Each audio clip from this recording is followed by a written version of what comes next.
ஹல்லேலூயா. இயேசு கிறிஸ்துவின் இனிய நாமத்தில் நான் உங்களை வாழ்த்துகிறேன். அன்பானவர்களே, நம்முடைய வாழ்க்கையில் ஒவ்வொரு நாளும் தேவனுடைய கிருபை நம்மை தாங்கி வருகிறது இல்லையா? இன்றும் கூட அவருடைய கிருபையில் நாம் நின்று கொண்டு இருக்கிறோம்.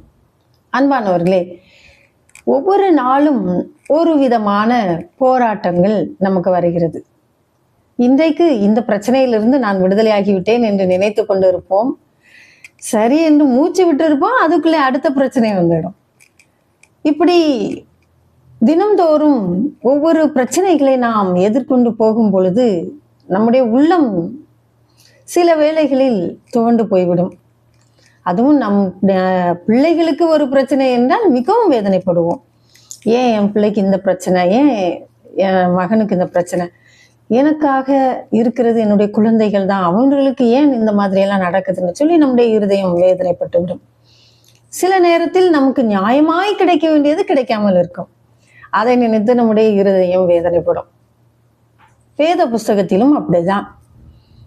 யோசுவாவும் இஸ்ரவேல் ஜனங்களும் நடந்து கால்நடையாய் கானான் தேசத்திற்கு பிரவேசிக்க அவர்கள் பிரயாணப்பட்டு கொண்டிருந்ததை நாம் அறிவோம். அந்த வேளையில் எரிகோவின் சமவெளியில் அவர்கள் இளைப்பாரி கொண்டிருந்தார்கள். அப்பொழுது எரிகோ கோட்டைக்குள் மக்கள் வாழ்கிறார்கள். மிகவும் மகிழ்ச்சியாக எல்லாம் கிடைக்கிறது, சந்தோஷமாக இருக்கிறார்கள். இதையெல்லாம் அவர்கள் கண்கூடாக பார்க்கிறார்கள். இங்கு பசி பட்டினி, அங்கு சந்தோஷம், சமாதானம், நிம்மதி, சாப்பாடு எல்லாம் கிடைக்குது. ஆனா அவர்கள் செய்த ஒன்று என்ன தெரியுமா? கதவை அடைத்து வைத்தார்கள். யாரும் உள்ளே வரவும் முடியாது, யாரும் வெளியே போகவும் முடியாதபடிக்கு அந்த எரிகோ அடைக்கப்பட்டிருந்தது. அழகான வார்த்தை சொல்லுகிறது. யோசுவா 6ஆம் அதிகாரம் 1ஆம் வசனம், எரிகோ இஸ்ரவேல் புத்திரருக்கு முன்பாக அடைக்கப்பட்டிருந்தது, ஒருவரும் வெளியே போகவும் இல்லை, ஒருவரும் உள்ளே வரவும் இல்லை. ஏன் இந்த வார்த்தையை இப்படி எழுதப்பட்டிருக்கிறது என்று யோசித்து பார்ப்போமே. ஆனால் இன்று நாமும் அதை யோசிக்க வேண்டியது இருக்கு. நம்முடைய வாழ்க்கையிலும் கூட நாம் அனுபவிக்க வேண்டிய சந்தோஷங்கள், அனுபவிக்க வேண்டிய சொத்து, அனுபவிக்க வேண்டிய எவ்வளவோ காரியங்கள் இருக்கிறது. அதையெல்லாம் நாம் சந்தோஷமாக அனுபவிக்க முடியாமல் அடைத்து போட்டு இருக்கிறார்கள். உங்களுக்கும் கூட உங்களுக்கு கிடைக்க வேண்டிய நியாயமான ஆசைகள், நியாயமான சொத்துக்கள், நியாயமான சந்தோஷங்களை நீங்கள் பெற்றுக்கொள்ள முடியாதபடிக்கு இருக்கலாம். இந்த தேவன் யோசுவாவை பார்த்து எரிகோவையும் அதன் ராஜாவையும் அதன் யுத்த வீரரையும் நான் உன்னுடைய கையிலே ஒப்பு கொடுக்கிறேன். ஏனென்றால் என்னுடைய பிள்ளைகளுக்கு இல்லாதது யாருக்குமே இல்லை. அன்பானவர்களே, அவர் அவ்வளவாய் உங்களை நேசிக்கிறார். நம்முடைய இருதயம் அதை தாங்கிக் கொள்ளாது. இது எனக்கு வேண்டியது, என் மகளுக்கு வேண்டும், என் மகனுக்கு வேண்டும். ஆனால் அதை தராமல் அவர்கள் தடுத்து வைத்திருக்கிறார்கள். நான் அனுபவிக்க முடியவில்லை, எனக்கு வர வேண்டிய ஆசீர்வாதத்தை அவர்கள் தடுத்து இருக்கிறார்கள். இன்றைக்கு நானும் என் பிள்ளைகளும் இந்த கஷ்டத்திற்குள்ளாக போய்கொண்டு இருக்கிறோம், இந்த வேதனையை பட்டு கொண்டு இருக்கிறோம். ஆனால் அவர்களோ அங்கே மகிழ்ச்சியாக இருக்கிறார்கள். போன் பண்ணா எடுக்க மாட்டாங்க, என்னன்னு கேட்கறதுக்கு யாருமே கிடையாது. இப்படி பலதை நம்ம சொல்லிக்கிட்டே போலாம். இந்த வேதனையின் நிமித்தமாக உங்க மனசுல எவ்வளோ காயங்கள், யாரிடத்திலும் சொல்ல முடியாத வேதனைகளை நான் பார்க்குறேன். என் அன்பு மகனே, இதை கேட்டுக்கொண்டிருக்கிற என் அன்பு மகளே, கர்த்தர் உங்களுக்காக பேசி கொண்டிருக்கிறார். ஏன் என் காரியங்கள் தடைப்பட்டு கொண்டே இருக்கிறது? ஏன் நான் இன்னும் பெற்றுக்கொள்ள முடியவில்லை? இந்த அடைக்கப்பட்ட வாசல் எனக்காக தகர்க்கப்படாதா? யாராவது எனக்கு உதவி செய்ய மாட்டார்களா என்று எதிர்பார்த்து கொண்டு இருக்கிறீர்கள். கர்த்தர் சொல்லுகிறார், நான் உன் கையில் ஒப்பு கொடுப்பேன், நான் உன் கையில் ஒப்பு கொடுப்பேன். என் பிள்ளைகளுக்கு இல்லாத எந்த ஒரு ஆசீர்வாதத்தையும் நான் அழித்து போடுகிற தேவன். தேவையில்லை, உனக்கு அதை நான் தர ஆயத்தமாக இருக்கிறேன். எல்லாவற்றையும் நான் உன் கையில ஒப்பு கொடுக்க ஆயத்தமாக இருக்கிறேன். இந்த நாள்ல நீங்க விசுவாசிச்சீங்கன்னா அது கட்டாயம் நடக்கும். அன்பானவர்களே, அதைத்தான் தேவன் நம்மிடத்தில் எதிர்பார்க்கிறார். நாம் அவருக்கு பிரியமானவர்களாய் நடப்போமே ஆனால், அவர் இஷ்டப்படி நாம் நம்முடைய வாழ்க்கையை கொண்டு செல்வோமே ஆனால், சில வேளைகளில் நாம் எடுக்கிற தவறான தீர்மானத்தினால் எல்லாமே அழிந்து நாசமாகி போய்விடுகிறது. குறிப்பாக திருமண காரியம், வீடு கட்டுகிறோம், ஒரு நல்ல வேலையை வாங்க வேண்டும் என்று சொல்லி முயற்சிக்கிறோம், நல்ல படிப்பு நாம் படிக்க வேண்டும் என்று சொல்லி முயற்சிக்கிறோம். இப்படி சொல்லிக்கொண்டே போகலாம். இப்படிப்பட்ட நல்ல காரியங்களில் நாம் இறங்கும் பொழுது கர்த்தருடைய ஆலோசனையை நாம் கேட்டு அதன்படி செய்தால் நமக்கு ஆசீர்வாதம். அப்படி செய்ய மனம் இல்லாமல் போகும் பொழுது அநேக கஷ்டங்களையும் நஷ்டங்களையும் நாம் சந்திக்க வேண்டியதா இருக்கிறது. இப்போ கர்த்தர் நம்ம இடத்துல சொல்ல விரும்புகிற ஒரு காரியம் என்னன்னா, என் மகளே, என் மகனே, நீ ஏன் அழுது கொண்டிருக்கிறாய்? உங்களுக்காக நான் ஒரு வாசலை திறக்க போகிறேன், அதுவும் சாதாரணமாக அல்ல, தகர்க்க போகிறேன் என்று சொல்லுகிறேன். அதை நீங்கள் பெற்றுக்கொள்வீர்கள். இந்த யோசுவாவும் கீழ்ப்படிந்து ஆட்களை அனுப்புகிறார். அங்கு சென்றவர்கள் ராகாப் என்னும் வேசியின் இடத்தில் தங்குகிறார்கள். ராகாபும் அவர்களை ஏற்றுக்கொண்டு இவ்வளவு நாளும் அதிசயமாய் நடத்தி வந்த தேவனுடைய அதிசயங்களை குறித்து அவர்களோடு பேசுகிறாள். ஏரோது ராஜாவினிடத்தில் இருந்து இயேசு கிறிஸ்து எப்படி தப்பித்து வந்தாரோ அதே போலதான் அங்கும் அநேக ஜனங்களை கர்த்தர் விடுதலையாக்குவதற்காக எகிப்தின் ராஜாவினுடைய கையில இருந்து, பார்வோனுடைய கையில இருந்து கர்த்தர் தம்முடைய ஜனத்தை ரட்சித்தார். அந்த பெரிய ரட்சிப்பை இந்த ராகாப் கேள்விப்பட்டிருந்தார்கள். அன்பானவர்களே, என்றைக்கும் நமக்கான வழியை கர்த்தர் திறக்க வல்லவராக இருக்கிறார். எப்படிப்பட்ட இடத்துல நாம் இருந்தாலும் சரி, அவ்வளவுதான், முடிந்து விட்டது, நமக்கு இனி ஒரு வழியும் திறக்காது என்று சொல்லி நினைத்து கொண்டிருக்கிற சூழ்நிலையாக இருந்தாலும் சரி, அங்கே ஒரு வழியை திறக்க என் தேவனால கூடும். அப்படிதான் இந்த வழியையும் கர்த்தர் திறக்க சித்தம் வைத்திருந்தார். இதையெல்லாம் அறிந்திருந்தாள் அவள். உங்கள் தேவனே வீரே வானத்திலும் கீழே பூமியிலும் தேவன். அப்படிப்பட்ட தெய்வத்தினுடைய மகத்துவமான செயல்களை நான் கேள்விப்பட்டு இருக்கிறேன். செங்கடலை இரண்டாக பிளந்தீர்கள், எனக்கு தெரியும். ஓகுவுக்கும் ராஜாக்களுக்கும் நடந்தது எனக்கு தெரியும். எல்லாவற்றையும் நான் கேள்விப்பட்டு இருக்கிறேன். இப்பொழுதும் இந்த எரிகோவையும் அதன் ராஜாவையும் உங்கள் கையில கொடுக்க போறது நிச்சயம். இதைத்தான் நான் உங்களுக்கு சொல்ல விரும்புகிறேன். எல்லாவற்றையும் உங்களுக்கு செய்த கர்த்தர் இந்த அடைக்கப்பட்ட வாசலை மட்டும் திறந்துட முடியாதா? அவரால் முடியாதா? ஏன் திகைத்து போய் நிற்கிறீங்க? அதையும் தகர்த்து போட அவரால் முடியும். அந்த மகள் ஏற்றுக்கொண்டாள், அவர்களையும் ஏற்றுக்கொண்டாள், தேவனாகிய கர்த்தரையும் ஏற்றுக்கொண்டாள். ஆகவே அவளும் அவள் குடும்பத்தாரும் ரட்சிக்கப்பட்டார்கள். அன்பானவர்களே, ஒரே ஒரு காரியத்தை தான் அங்க சொல்லி இருந்தார்கள். ஒரே ஒரு எச்சரிக்கை தான், இதுல எதையும் நீ இச்சித்து கொள்ளக்கூடாது என்று சொல்லி. எரிகோவை நாம் சுட்டெரிக்கும் பொழுது அதில் இருக்கிற முதற்தரமானவைகள் கர்த்தருடைய ஆலயத்தில் போய் சேரும். மற்ற எல்லாவற்றையும் சுட்டெரித்து போட வேண்டும் என்பதுதான் அங்கே கொடுக்கப்பட்ட எச்சரிக்கை. ஆனால் அதற்கு ஆகான் கீழ்ப்படியவில்லை. ஆகவே அவனும் அவனுக்குண்டான எல்லாற்றையும் பள்ளத்தாக்கிலே கல்லெறிந்து, இப்போ வரைக்கும் அது பெரிய கற்குவையிலாக இருக்கிறது. இதே போலதான் இந்த ராகாப்.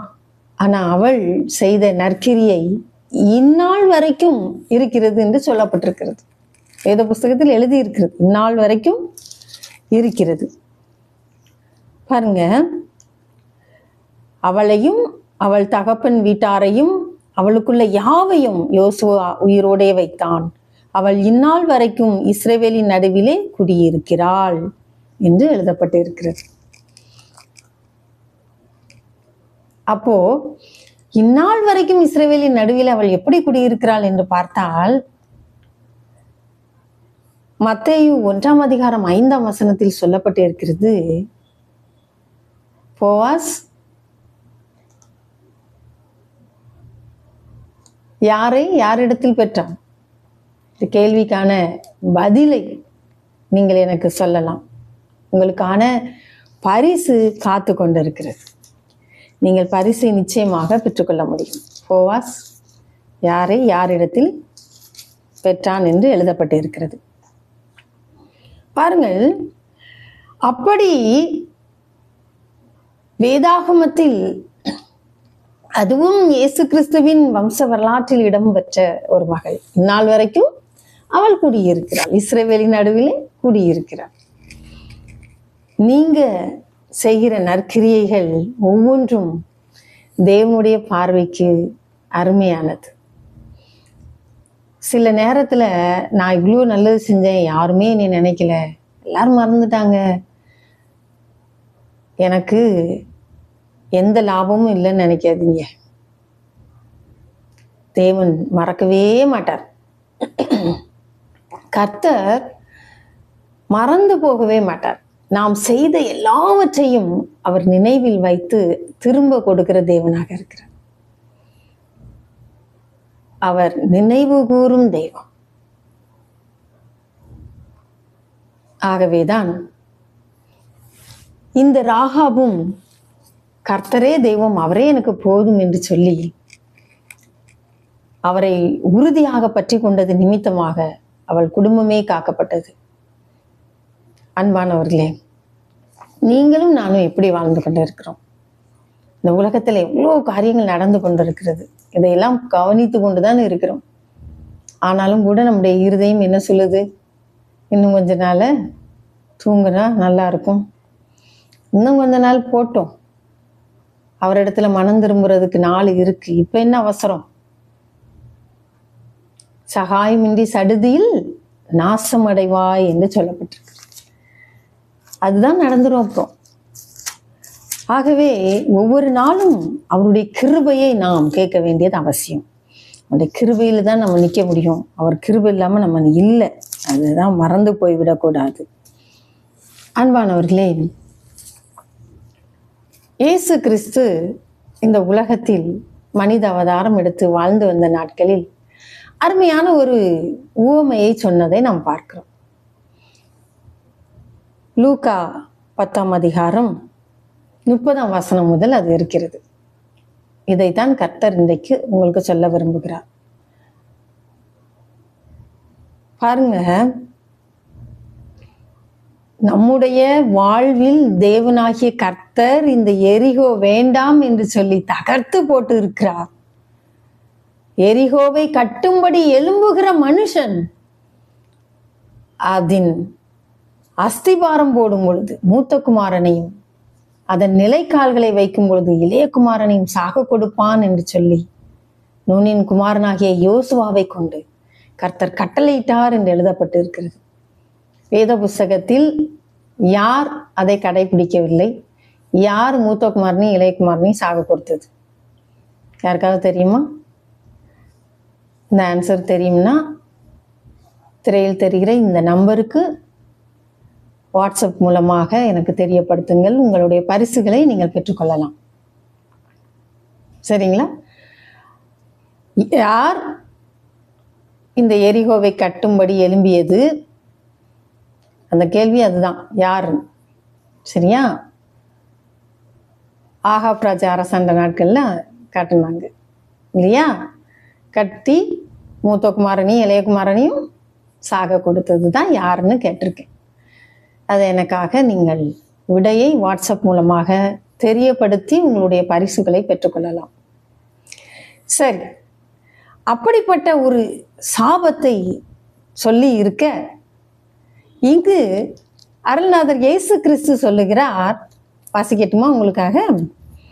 இயேசு பிரதித்திரமாக, ஒரு மனுஷன் எருசலேமில் இருந்து எரிகோவுக்கு போகையில், எங்க இருந்து எங்க போறாங்களாம்?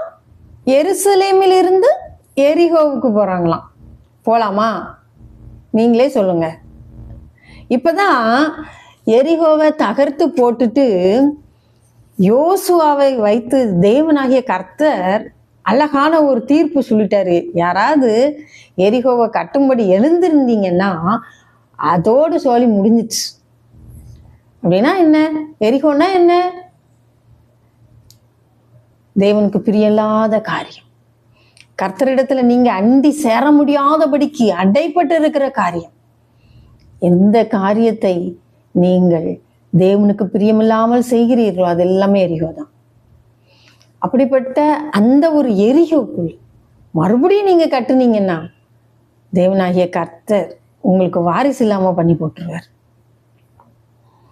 கர்த்தரிடத்தில் நாம் சேர வேண்டும், அவரிடத்தில் அன்பாக இருக்க வேண்டும். அதை விட்டு அதுல விருப்பம் இல்லாம எதையாவது நம்ம செஞ்சோம்னா, அவருக்கு பிரியம் இல்லாத காரியத்தை நம்ம செய்து கொண்டே இருப்போமே, ஆனால் அவர் பார்த்துட்டு சும்மா இருக்க மாட்டார். உங்களுக்கு வாரிசு இல்லாம போயிடும். வேத புஸ்தகம் சொல்லுது, நான் சொல்லலை. அதன்படி நடந்தும் இருக்கு. அதுதான் நான் கேள்வியா கேட்டிருந்தேன். அது ஆன்சர் சொல்லுங்க அப்படின்னு சொல்லி.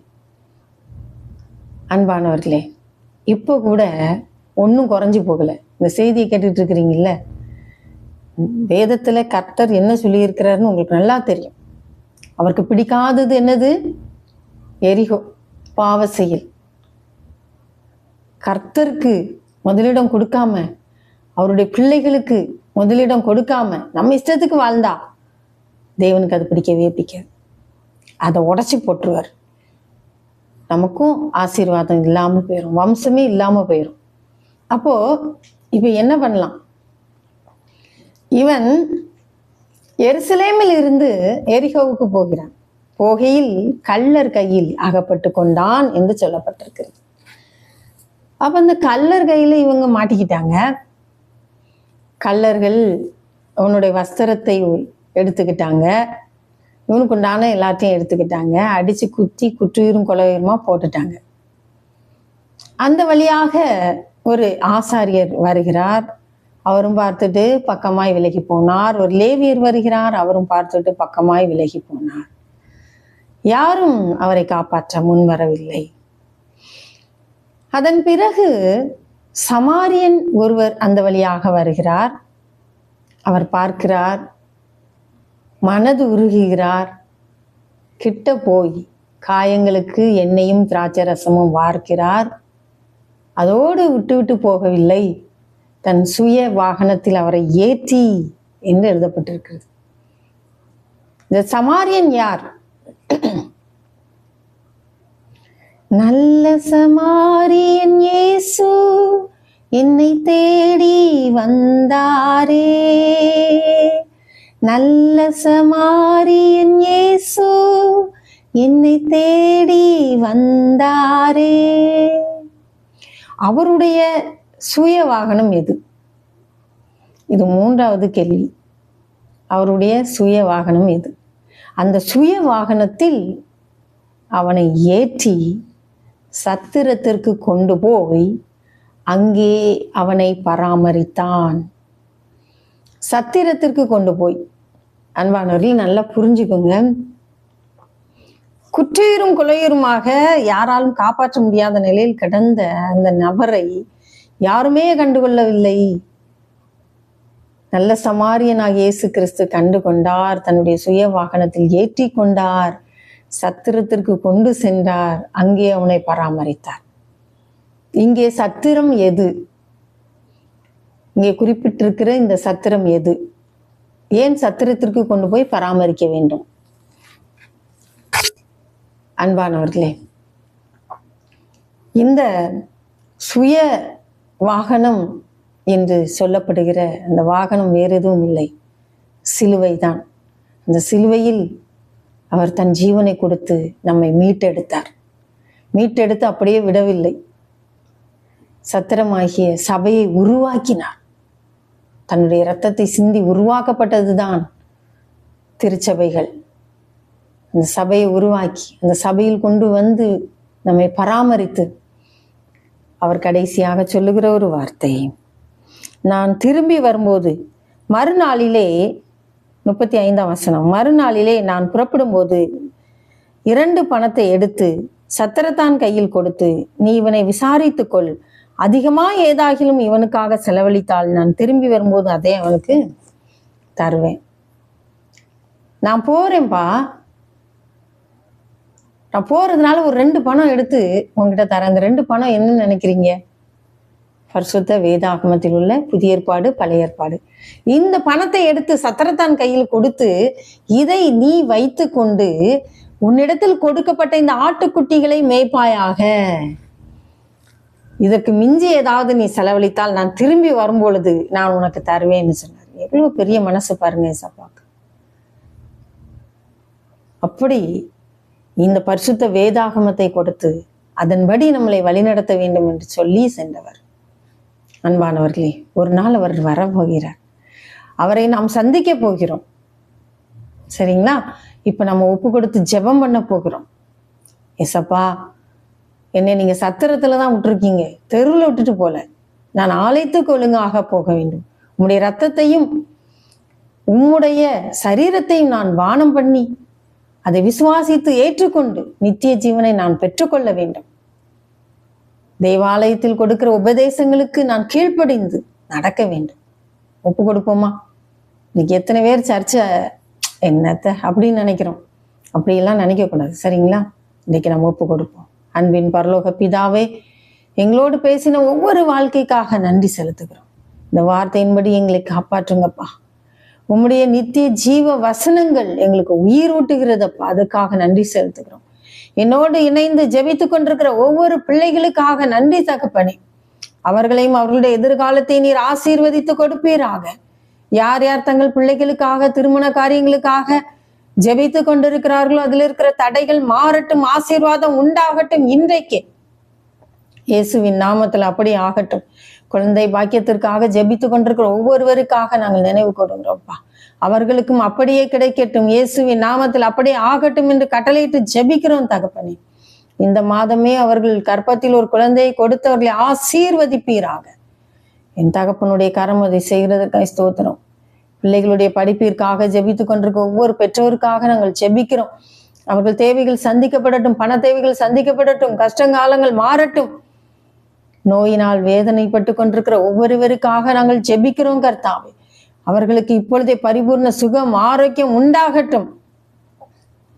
இதை பார்த்து கொண்டிருக்கிற அன்பான ஒரு சகோதரி மல்லிகா என்பது உங்க பேர். இயேசு கிறிஸ்துவனுடைய கரம் இப்பொழுது உங்களை தொடுகிறது. அப்பா, அந்த மகளை தொட்டு குணமாக்குங்க, மகளை தொட்டு குணமாக்குங்க. இன்னும் அநேக பிரச்சனையில போராட்டத்துல உட்கார்ந்துட்டு இருக்கிறீங்க.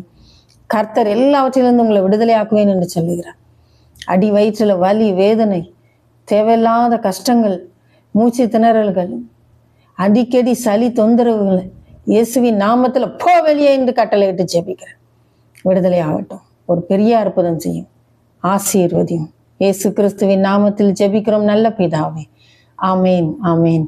அன்பானவர்களே, தொடர்ந்து என்னோடு கூட நீங்கள் தொடர்புகளை நினைத்தால் இந்த எண்ணிற்கு என்னோடு வாட்ஸ்அப் மூலமாகவோ அல்லது தொலைபேசி மூலமாக தொடர்பு கொண்டு ஜெபித்து நிச்சயமாக கர்த்தர் தருகிற ஆசீர்வாதத்தை பெற்றுக்கொள்ளுங்கள். நான் உங்களுக்கு ஜெபிக்க ஆயத்தமாக காத்திருக்கிறேன். மறந்து போக வேண்டாம். உங்களுடைய ஃபோன் காலுக்காக நான் வெயிட் பண்ணி கொண்டு இருப்பேன். சரிங்களா? Praise the Lord. ஹல்லேலூயா.